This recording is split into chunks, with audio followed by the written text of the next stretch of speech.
42, 42 by Sech. I'm gonna go with Sech on this one.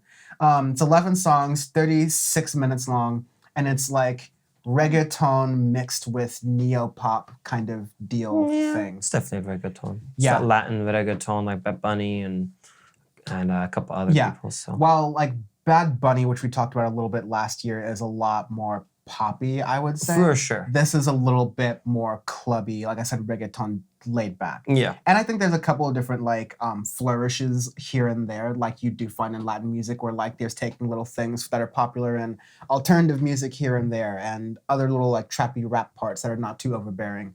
That I think makes for like a decent enough kind of my biggest complaint is just the drum beat is literally the same in every single song. Yeah. Like do do do do do do do do do. Yeah, it's kind of like it's the same thing. That happens in reggaeton a lot, and that's been happening a lot more in newer reggaeton. Older reggaeton, not so much, but yeah, it's decent. There's a lot of people are gonna like it, are gonna listen to it. You can bump it in the back of a club or in the back of a cookout easily and be fine.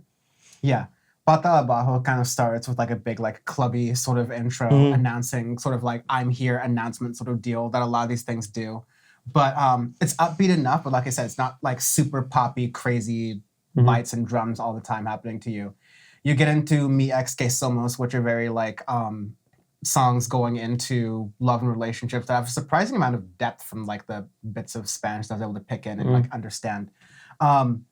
But then you kind of get into some of the like the big singles from here, like De Cuerdas, where you get a lot of like good singing back and forth here as well.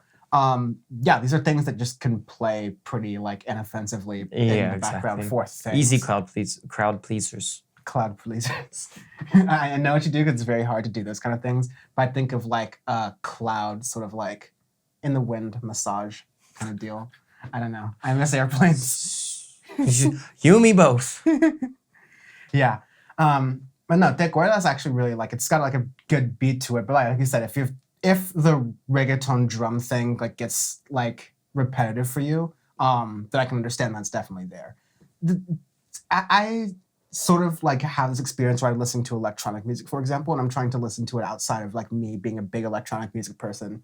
And like I can get some people saying like, "Oh, I don't get it. It just all the time." But also like there's a lot of like variation and difference. Yeah, you can say that, especially house. House is extremely repetitive, but that's kind of the nature of the genre. Yeah. So that's my thing with like, because reggaeton, it's been like back and forth battle of that. So yeah, there have been times where it's been more experimental and like more willing to. But then you have we have pretty sure the Sech's from Puerto Rico, so I know there was ones from before where you have a lot of like Brazilian Afrobeats influences, and those tend to be my favorite reggaeton when you have a lot more Afro stuff in there, and that's when the beat I really like that, because then it becomes more almost synthy, more experimental with electronic music and other stuff that's coming from further down in South America, and you get a lot of good stuff out of that. Yeah.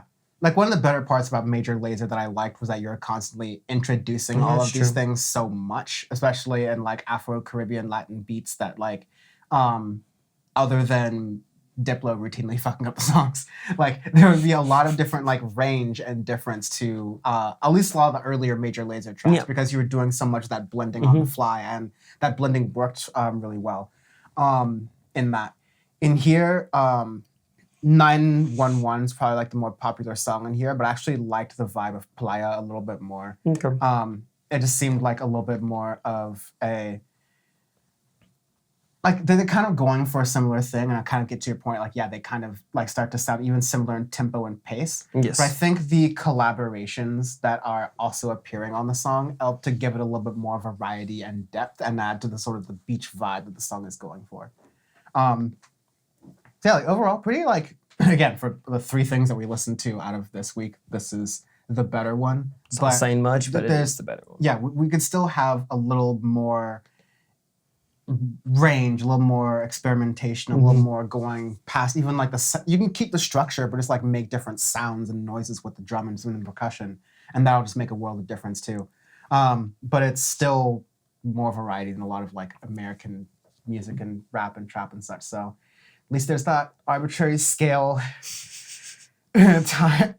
Times dad promised he would come home with a new Xbox. Ouch. Got Xbox and Incredible Hulks. All the children's fucking motherfucker. Got Xbox and child supports. I am going to give this. I think there were like 3 different times Obama said we were going out of Afghanistan. Pick one of them. I know 2011 he definitely did. Yeah, I'm gonna go with the 2011. I know he definitely did in 2011, and then he's like, "Oops, sorry, we're gonna expand." Pick. Yeah, hope and change Obamacare. It's like it's Uno reverse card. Yeah, it's like constitutional scholars. Maybe they have different definitions of the term "fewer" than like literally everyone else. I don't know. Maybe it's like a complicated law thing that you can explain on a podcast one day. But oops, maybe I don't understand it. I don't know. Who knows at this point? Not holding my breath for Joe Biden to do this time. This has been Audioface.